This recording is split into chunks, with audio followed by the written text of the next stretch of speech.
নমস্কার বন্ধুরা, আপনাদের সামনে একটা নতুন রেসিপি নিয়ে আসছি। রেসিপিটার নাম হলো চিংড়ি মাছের মালাইকারি। তো চিংড়ি মাছের মালাইকারিটা কীভাবে বানাবো আপনারা দেখুন। প্রথমে লবণ হলুদ মেখে নেব মাছটাতে।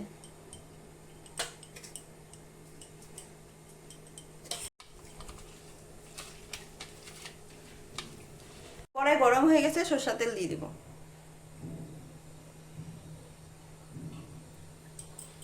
গরম হয়ে গেছে, এখন মাছটা দিয়ে দিব।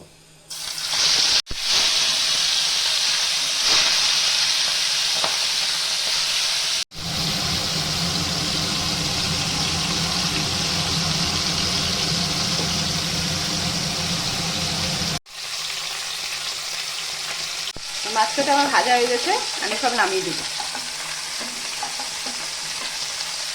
তো মাছটা সব আমি এরকমভাবে ভেজে নেব। আর চিংড়ি মাছের মালাইকারি করলে চিংড়ি মাছগুলো বেশি করে ভাজতে লাগে না, একটু কম ভাজা রাখতে লাগে, তখন সুন্দর হয়, ভালো হয় খেতে। মাছটা আমার ভাজা হয়ে গেছে, তো ওইটাতে আমি একটু সরষের তেল দিয়ে দিচ্ছি। তেলটা গরম হয়ে গেছে, এখন আমি 1 চামচ ঘি দিয়ে দিচ্ছি।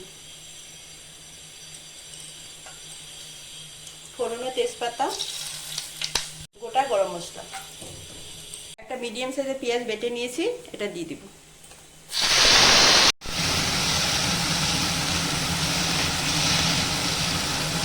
রসুন বাটা দিয়ে দিব। পেঁয়াজ আর রসুনটা আমি একসাথে একটু ভালো করে ভেজে নেব। 2 চামচ দই নিয়ে নিয়েছি, আমি এটার মধ্যে একটা মশলা বানিয়ে নেব। আধা চামচ মতন জিরার গুঁড়া, পরিমাণ মতন হলুদ, 1 চামচ কাশ্মীরি লঙ্কার গুঁড়ো। আমি ভালো করে একসাথে সব মিশিয়ে নেব। পেঁয়াজ আর রসুনটা একটু ভাজা হয়ে গেছে, এটার মধ্যে আমি কাঁচা লঙ্কা আর আদা বাটা দিয়ে দিব। এটাও আমি একটু ভেজে নেব। তা আদা রসুন পেঁয়াজ লঙ্কা সব ভাজা হয়ে গেছে, এখন আমি একটা মশলা বানিয়েছিলাম যে দই দিয়ে, এটা মশলাটা আমি দিয়ে দিব।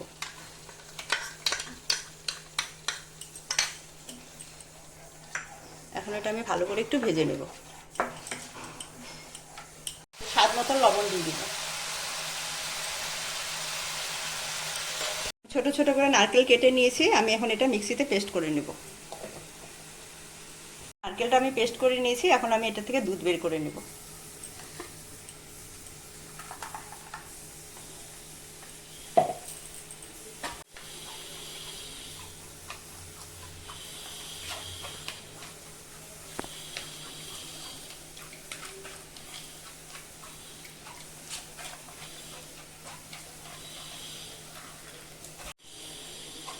তো বন্ধুরা, আমি এইভাবে দুধ বের করে নিয়েছি, এই দেখুন। তো বন্ধুরা, ভালো করে আমার মশলাটা খুব সুন্দর ভাজা হয়ে গেছে, তেল বেরিয়ে গেছে, এখন আমি এটার মধ্যে নারকেলের দুধটা দিয়ে দিব।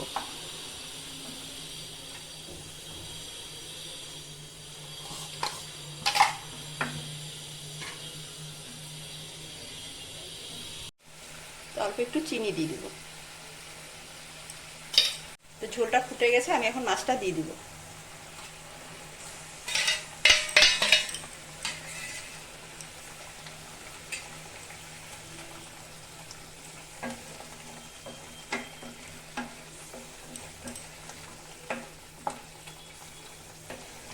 নারকেলের দুধের সাথে আমি একটু ডাবের জল মিশিয়ে দিয়েছিলাম, আর আমি এক্সট্রা জল দেইনি। এখন আমি 5 মিনিট ঢেকে দিব, গ্যাসটা কম করে। 5 মিনিট হয়ে গেছে, আমি এখন ঢাকনাটা উঠিয়ে দিব।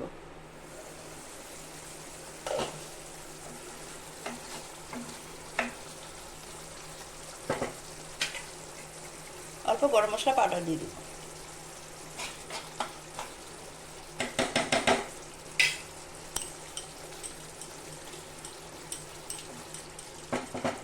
এক মিনিটের মতন ঢেকে দিব। 1 মিনিট হয়ে গেছে, ঢাকনাটা উঠিয়ে দিব। তো চিংড়ি মাছের মালাইকারিটা আমার একদম রেডি হয়ে গেছে, দেখুন কি সুন্দর হয়েছে। আপনারা এরকমভাবে ঘরে বানিয়ে খাবেন, খুব ভালো লাগে। আমি এখন মালাইকারিটা নামিয়ে দেবো। তো বন্ধুরা, চিংড়ি মাছের মালাইকারিটা আপনাদের কীরকম লেগেছে আপনারা কমেন্ট করে জানাবেন, আর আমার পাশে থাকবেন।